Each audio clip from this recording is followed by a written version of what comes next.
Hi മക്കളെ, ഈ ചോദ്യം നമുക്കൊന്ന് ചെയ്തു നോക്കാം. അതായത് ഈ ക്വസ്റ്റ്യൻ സ്ട്രെയിറ്റ് ലൈനിന്റെ ഒരു ആപ്ലിക്കേഷൻ ക്വസ്റ്റ്യൻ ആണ് അല്ലെ. സ്ട്രെയിറ്റ് ലൈനിൽ നിന്ന് ചോദിച്ചിട്ടുള്ള ഒരു ചോദ്യമാണ്. അതില് സെക്ഷൻ ഫോർമുല അതിനകത്ത് നമുക്ക് ഉപയോഗിക്കേണ്ടതായിട്ട് വരും.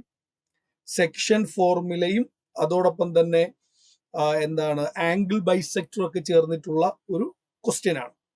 നമുക്ക് നോക്കാം. ഇതില് എ ബി സി എന്ന് പറയുന്ന ഒരു ട്രയാങ്കിൾ ആണ്. ആണോ? എ ബി സി ഒരു ട്രയാങ്കിൾ ആണ്. നമ്മളിവിടെ എ ബി സി എന്ന് പറയുന്ന ഒരു ട്രയാങ്കിൾ ഇവിടെ കൺസിഡർ ചെയ്യുന്നു. കണ്ടല്ലോ, ഈ തന്നിരിക്കുന്നതാണ് എ, അല്ലെങ്കിൽ ഇത് എ ആയിട്ട് എടുക്കാം. ഇത് എ, ഇത് ബി, ഇത് സി ആണ്. എ എന്ന് പറയുന്ന പോയിന്റ് 1,0 എന്ന് തന്നിട്ടുണ്ട്. ബി എന്ന് പറയുന്ന പോയിന്റ് 2,-1 തന്നിട്ടുണ്ട്. സി എന്ന് പറയുന്ന പോയിന്റ് 7/3, 4/3 എന്നും തന്നിട്ടുണ്ട്. അങ്ങനെയാണെങ്കിൽ നമുക്ക് വേണ്ടത് ഈ തന്നിരിക്കുന്ന ബി എന്ന് പറയുന്ന എ ബി സി എന്ന് പറയുന്ന ട്രയാങ്കിൾ 3 പോയിന്റുകളാണ്. ആംഗിൾ ബൈസെക്ടർ, അതായത് bisector of the angle A B C അല്ലെ, എ ബി സി. അപ്പൊ ഈ ബി എന്ന് പറയുന്ന ആംഗിളിന്റെ ബൈസെക്ടർ, ബി എന്ന് പറയുന്ന അതിന്റെ ബൈസെക്ടർ ശ്രദ്ധിക്കുക, ഇതിന്റെ ബൈസെക്ടർ എന്ന് പറയുമ്പോഴത്തേക്ക് ഈ ആംഗിളും സെയിം ആയിരിക്കും എന്നാണ്. ആ ബി എന്ന് പറയുന്ന ആംഗിളിന്റെ ബൈസെക്ടർ ആണ്. ഈ പോയിന്റ് നമുക്ക് ഡി എന്ന് എടുക്കാം. അപ്പോൾ ഒരു ട്രയാങ്കിളിന്റെ ഒരു ആംഗിൾ ബൈസെക്ടർ ഓപ്പോസിറ്റ് സൈഡിനെ കട്ട് ചെയ്യുന്നുണ്ട് എങ്കിൽ ആ റേഷ്യോ എന്ന് പറയുന്നത് എങ്ങനെയായിരിക്കും? ഈ തന്നിരിക്കുന്ന A B is to B C ആയിരിക്കും. നമ്മൾ പഠിച്ചിട്ടുണ്ട്, A B is to B C ആയിരിക്കും. അപ്പോൾ ഈ തന്നിരിക്കുന്ന എ ബിയും ബി സിയും അവിടെ നിൽക്കട്ടെ. നമുക്ക് എന്ത് ചെയ്യാം? എ ബിയുടെ വില എന്ന് കണ്ടുപിടിക്കാം. എ ബിയുടെ വില എന്ന് പറയുമ്പോൾ റൂട്ട് ഓഫ്, നോക്കൂ, എ ബിയുടെ വില നമുക്ക് എങ്ങനെ കണ്ടുപിടിക്കാൻ പറ്റുക? ഡിസ്റ്റൻസ് ഫോർമുല ഉപയോഗിക്കാം. ഡിസ്റ്റൻസ് ഫോർമുല ഉപയോഗിച്ചാൽ 2 - 1, 2 - 1 എന്ന് പറയുമ്പോൾ 1ന്റെ സ്ക്വയർ പ്ലസ് -1 - 0, അപ്പോൾ -1ന്റെ സ്ക്വയർ ആണ്. ദാറ്റ് മീൻസ് ഇത് √2 ആണ്. √2 ആണ്.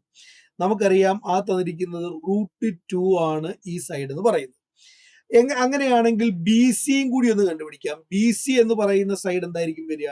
ഈ തന്നിരിക്കുന്ന ബി സി എന്ന side root of B C എന്ന സൈഡ് 7/3 - 2, 7/3 - 2ന്റെ സ്ക്വയർ. അതവിടെ ഇല്ലല്ലേ, നമുക്ക് കുറച്ച് മാറ്റിയെടുക്കാം. റൂട്ട് ഓഫ് 7/3 - 2ന്റെ സ്ക്വയർ, അല്ലെ ബി സി ഇപ്പുറത്തോടെ വേറെ എങ്ങോട്ടെങ്കിലും മാറ്റി കണ്ടുപിടിക്കാം. B C is equal to root of 7/3 - 2ന്റെ സ്ക്വയർ പ്ലസ് അടുത്ത 4/3 - -1ന്റെ square.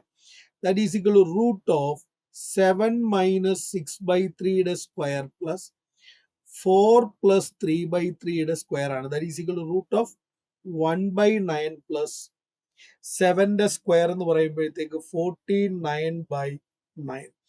That is equal to root 50/3 ആണ്. റൂട്ട് 50 ഡിവൈഡ് ബൈ 3 എന്ന് പറയുമ്പോൾ റൂട്ട് 50യെ 5 √2, അതായത് 25 × 2 അല്ലേ, 25 റൂട്ട് ഓഫ് 25 × 2 അല്ലേ, അപ്പൊ 5 √2/3 എന്ന് എഴുതാം. അപ്പൊ ഇവിടുത്തത് 5 √2 ഡിവൈഡഡ് ബൈ 3 ആണ്. ബി സി എന്ന് പറയുന്ന സൈഡ് 5 √2/3 ആണ്. ഓക്കെ, അവിടെ ഇരിക്കട്ടെ. ഇത്രയും കാര്യങ്ങൾ നമുക്ക് കിട്ടിയിട്ടുണ്ട്. അപ്പൊ നമുക്ക് ഒരു കാര്യം അറിയാം, ഈ തന്നിരിക്കുന്ന സൈഡുകളുടെ റേഷ്യോ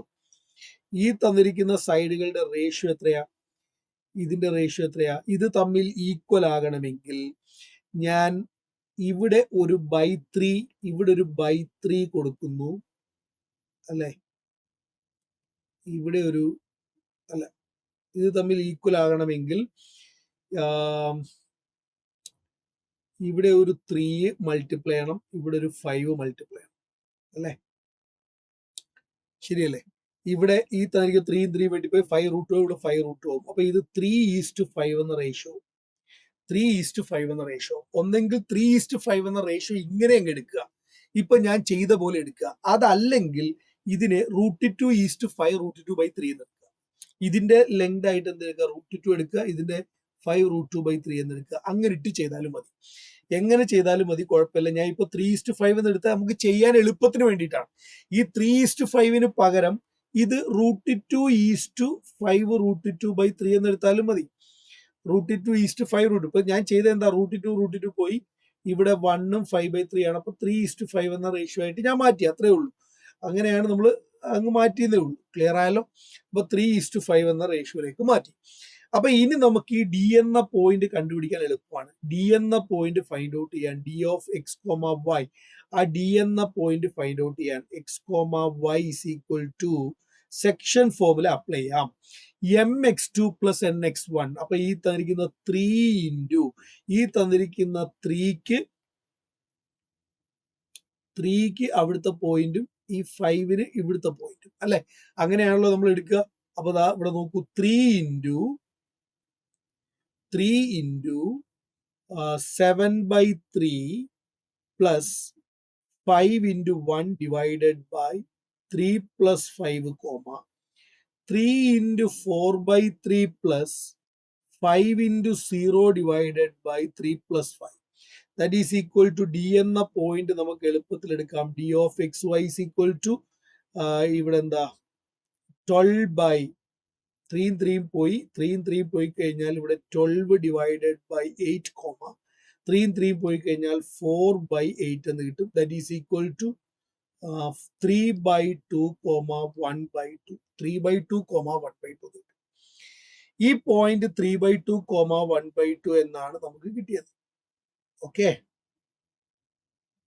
ഡി എന്ന് പറയുന്ന പോയിന്റ് 3/2, 1/2. അങ്ങനെയാണെങ്കിൽ ഈ ലൈനിന്റെ ഇക്വേഷൻ അല്ലേ നമുക്ക് തന്നിരിക്കുന്ന α(x) പ്ലസ് ആംഗിൾ ബൈസെക്ടറിന്റെ ഇക്വേഷൻ ആണ് α(x + βy) = 5. ആ തന്നിരിക്കുന്നതിന്റെ സ്ലോപ്പ് നമുക്കറിയാം. ആ ലൈനിന്റെ സ്ലോപ്പ് -α/β ആണ്. അതേ സ്ലോപ്പ് നമ്മൾ ഈ രണ്ട് ഇക്വേഷൻ ഉപയോഗിച്ച് എടുത്താൽ പോരെ.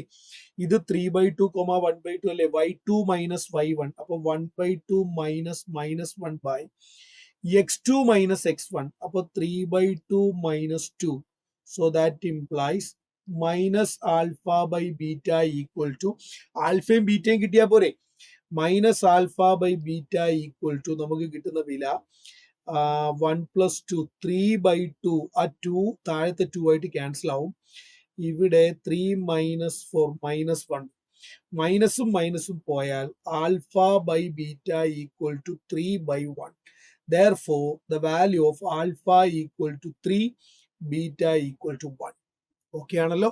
അങ്ങനെയാണെങ്കിൽ α² + β² എന്ന് പറയുമ്പോൾ 9 + 1, the answer is equal to 10. 10 ആണ് നമ്മുടെ ആൻസർ. ഓക്കെ.